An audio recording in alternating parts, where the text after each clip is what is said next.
Mark Ruffalo said everybody dies months before Infinity War.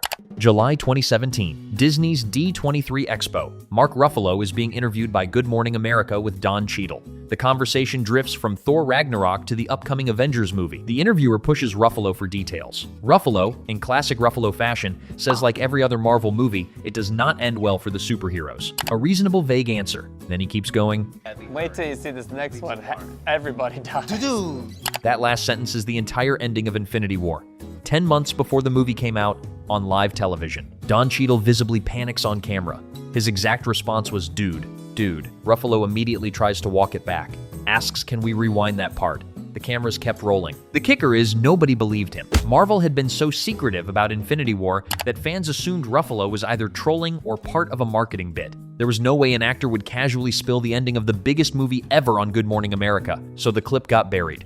Forgotten. Then Infinity War came out in April 2018. Half of all life in the universe gets snapped out of existence. Spider-Man dies, Black Panther dies, Doctor Strange dies, the whole audience walks out devastated. And then someone finds the Ruffalo interview, realizes Ruffalo had told everyone the truth in plain English, months earlier, to Don Cheadle's face, on national television. The full extent of his crime only became visible after the movie released. Maybe the most accidentally precise spoiler in entertainment history. Tom Holland walked on stage and yelled, "I'm alive." Another infamous spoiler happened in front of a live audience. Avengers Infinity War premiere week, Tom Holland and Benedict Cumberbatch make a surprise appearance at an ArcLight theater in Hollywood. Holland thinks the audience has just finished watching the film.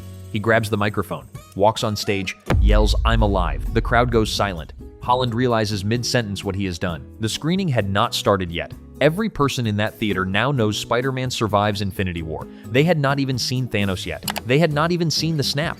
They walked in for the first viewing of the biggest movie of the year, and Tom Holland walked on stage and ruined the ending before they had seen the beginning. Writer Stephen McFeely later took the blame in an interview with Yahoo Movies, said he was the one who told Holland the audience had just finished watching the movie.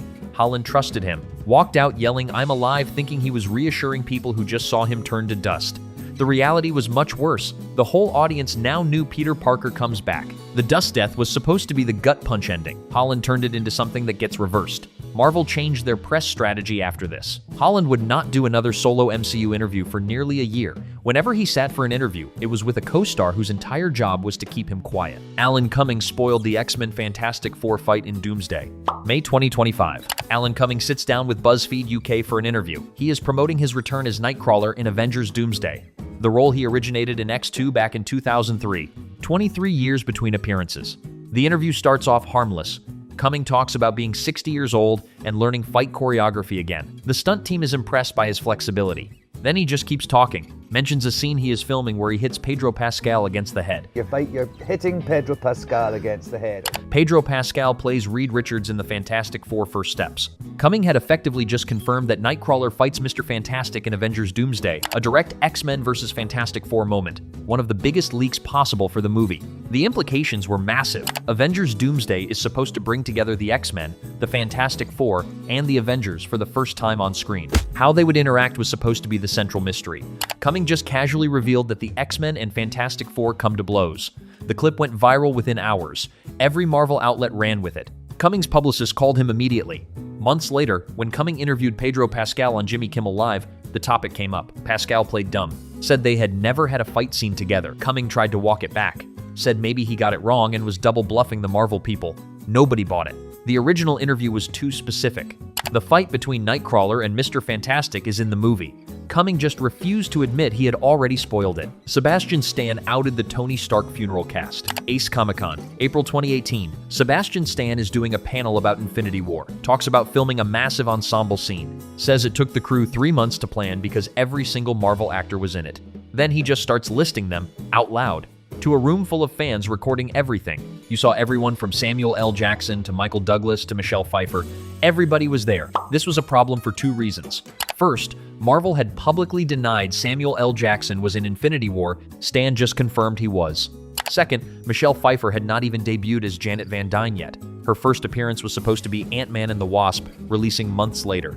When Infinity War came out, Pfeiffer was not in it. The scene Stan described was not in Infinity War at all. It was in Avengers Endgame, the big funeral scene for Tony Stark. The cast had been told they were filming a wedding to keep the death secret. Stan saw Pfeiffer, Douglas, and Jackson all in costume on set and assumed it was an Infinity War scene. It was actually Avengers 4.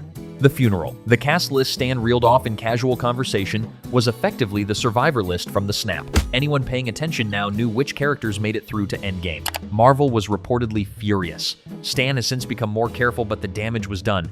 The most thoroughly guarded reveal in Marvel history was hidden in plain sight thanks to a Bucky Barnes panel. If you're loving these, make sure to subscribe and hit the bell. We've got more coming. Let's keep going.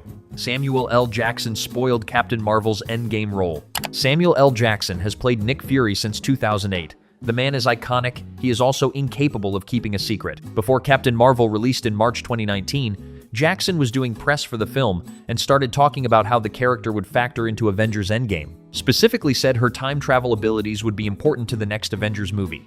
Captain Marvel does not have time travel abilities in her own movie. The plot of Captain Marvel takes place in 1995. Jackson was effectively confirming that Brie Larson's character would be central to the time travel plot of Endgame. He said this on the press tour for Captain Marvel. Nobody had even seen Captain Marvel yet.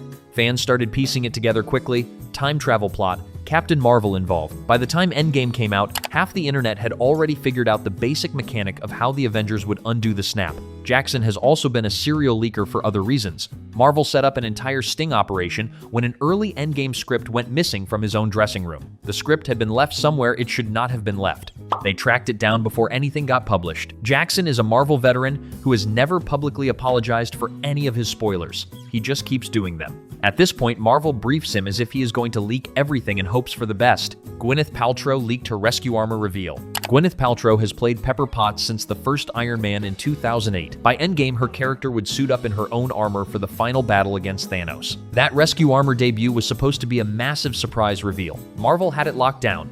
No trailer footage, no promotional images, no official confirmation. 6 months before Endgame released, a photo of Paltrow taking a selfie in a motion capture suit on the Endgame soundstage hit the internet. She was wearing the rescue armor frame, standing in front of the green screen where the final battle would be shot. The photo went viral within hours. Marvel was reportedly furious. The selfie was clearly a Paltrow social media post that either she or someone close to her leaked from her own phone. Then she did it again. In an official Infinity War merchandising book printed by Marvel, Paltrow gave an interview saying her character and Tony had married and they have a child. This was published in May 2018. Infinity War was still in theaters. Pepper and Tony were engaged but not married. They had no child. Paltrow had effectively confirmed a 5-year time jump between Infinity War and Endgame, plus the birth of Tony and Pepper's daughter Morgan. Marvel had kept the time skip as one of the biggest twists of the next movie. Paltrow ruined it in printed promotional material. The leaks kept coming. The rescue armor reveal. The wedding. The kid. Pepper Potts had more pre-release exposure than any other Endgame character. None of it was on purpose. Frank Grillo confirmed Crossbones was coming back. Frank Grillo played Brock Rumlow, also known as Crossbones, in Captain America: The Winter Soldier and Captain America: Civil War. His character died on screen in Civil War. Blew himself up trying to take Captain America with him. Sam Wilson saved Cap. Crossbones was dead. End of story. Then Frank Grillo got on a podcast in 2018 and casually confirmed he was returning in Avengers 4. Said the contract was signed, filming was done, Crossbones would be back. The dead character.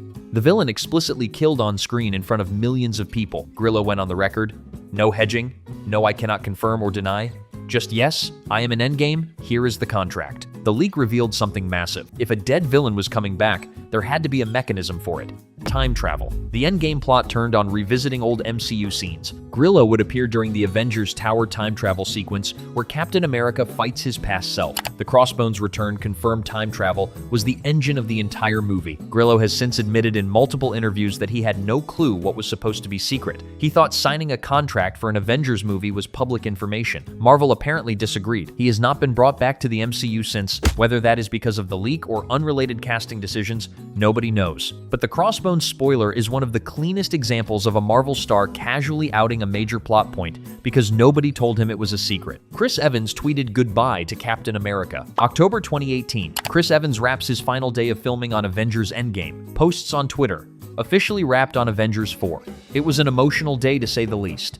Playing this role over the last 8 years has been an honor. To everyone in front of the camera, behind the camera, and in the audience, thank you for the memories. Eternally grateful. The internet collectively lost its mind. The tweet read like a final farewell. Captain America was clearly done. Either he was dying in the next movie, or retiring, or both. Fans started writing eulogies for Steve Rogers. Articles ran in every major outlet: Variety, Screen Rant, Heroic Hollywood, all speculating Cap's death. Evans tried to walk it back at Ace Comic-Con weeks later, said it was not a spoiler, said he would have tweeted the same thing regardless of how Endgame ended. It was just an emotional last day. Nobody believed him. The tweet had been too definitive, too final. And then Endgame came out and Captain America did exactly what the tweet implied. Steve Rogers went back in time to live a quiet life with Peggy Carter, showed up at the end as an old man, handed the shield to Sam Wilson, effectively retired the role. Evans was right that he did not technically spoil a death, he just spoiled the retirement. Either way, the tweet eliminated any remaining suspense about whether Cap would survive intact. He was done. Fans knew it months before the movie released.